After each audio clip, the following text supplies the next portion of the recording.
যে ছেড়ে দেবে। এনিওয়ে, আমি চলি স্যার, বাই। চা হয়েছে একটু মিটিয়ে নেবে না? বাই বৌদি, আসছি। যারা এসব যা দেখলাম সেগুলো কি ঠিক?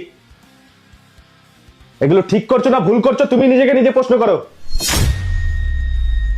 ছি যারা, ছি। কি নেই আজকে আমার কাছে? টাকা পয়সা, বাড়ি গাড়ি, ধন সম্পত্তি কি নেই? কি দিইনি তোমাকে? তোমাকে বিয়ে করেছি কি খালি এইসব দেখার জন্য? তুমি কতটা নিচু সেটা দেখার জন্য?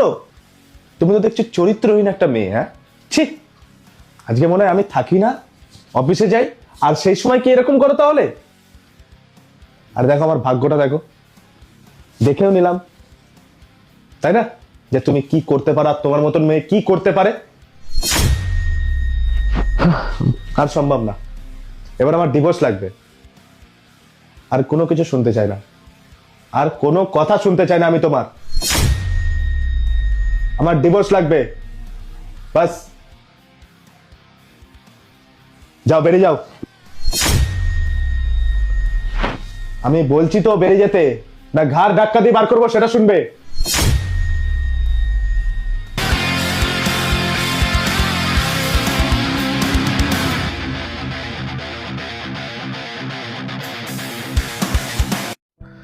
আসলে সব সময় সব দোষ কিন্তু বাইরের ছেলের হয় না। আজকে ঘরের বউ যদি নিজেকে সামলে না রাখে, তাহলে তো বাইরের ছেলেরা সুযোগ নেবেই।